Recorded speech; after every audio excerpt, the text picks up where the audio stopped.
Do you realize what just happened? With football coming up this Saturday and us been focusing on fall camp, you might have missed it. It was easy to overlook. But we just had a huge August. It was really big. When people say A&M came out of nowhere to get that top 3 recruiting class, this is what they missed. Let's get it. So let's rewind for a second. Back on July 4th, there was a commitment that many, including myself, thought leaned in favor of the Ags. To our surprise, though, Kelvin Banks committed to Oregon. Now, it ain't over, but it ain't trending in our favor right now. That started July on a sour note, and then we were left sitting wondering how we were going to rebound. It seemed like we had lost all momentum for ourselves at the time. Then, July 31st hits, and Anaya White, the 34th player in the nation for the class of 2022, puts us in his top 4 with a bunch of Blue Bloods.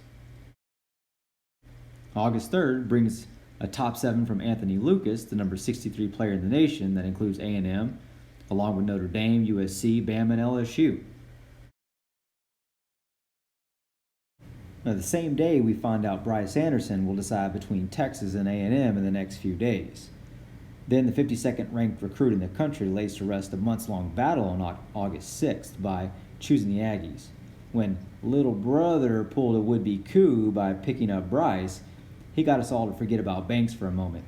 Momentum starts and the drought ends. 2023 four-star recruit Raheem Stewart has us in his top 12 on August 9th. And on the 13th, Bear announces we are in his top 2 with Georgia. He's a 5-star defensive tackle that is down to us and Georgia. Remember, he decommitted from Georgia back in June when he and Smoke Bowie both took a visit to A&M after the dead period was lifted. The same day, Bowie, the second highest rated athlete in the class of 2022, commits to the Aggies.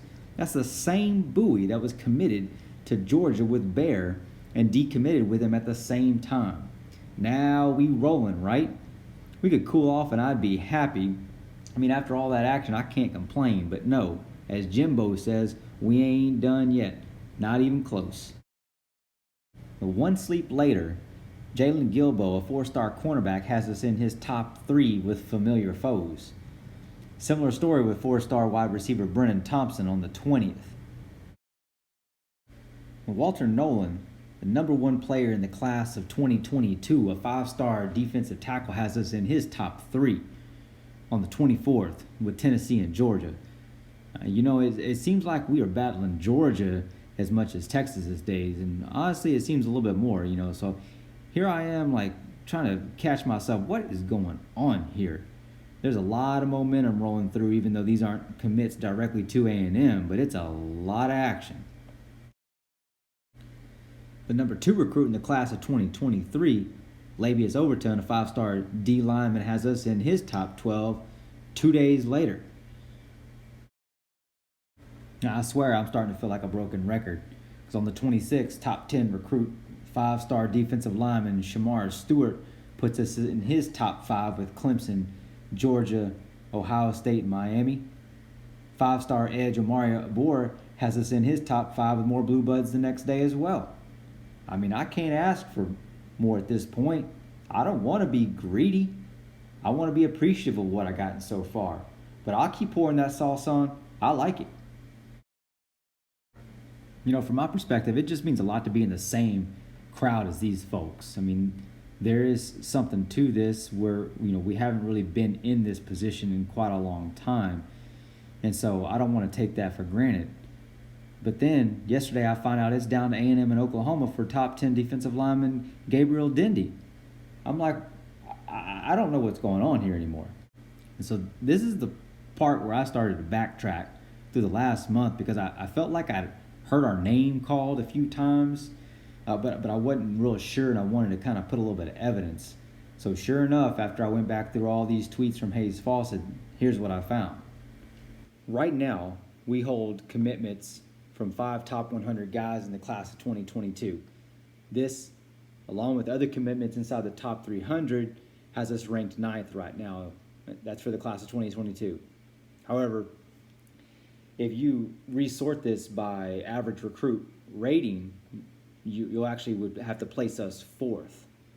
So not ninth, fourth, right? Because we hold a rating of average of 0.92 and a little higher, right? And there's only 3 other teams with that same level of rating. Everybody else is just below us. Right now, all crystal balls for 5-star linebacker Harold Perkins are in our favor. And now we're in the running for 8 more guys in the top 100. 8 to add to the other 5 that we already have in the top 100. So here's a little recap. This includes the top recruit in the 2020 class, Walter Nolan, 2 additional recruits in the top 10 in Shamar Stewart and Dindy, 3 more in the top 50 with Bear Alexander and I White and Amari Abor, 2 of which are 5 stars. Even if we don't get all these dudes, or even any, we're making waves. Progress doesn't necessarily look like going from, being ranked 15 to 20 and then jumping straight to top 5 classes every single year. That's not what it looks like, in the meantime. There's a transition period between then and there. There's incremental steps. And, just getting consideration from these top recruits creates a case. Something's going on here.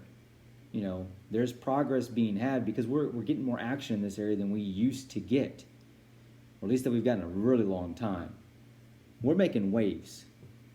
So people better take notice, because I'm not going to be surprised if it ends up a top 3 class. So the bottom line is this. The winds are changing. Gig 'em.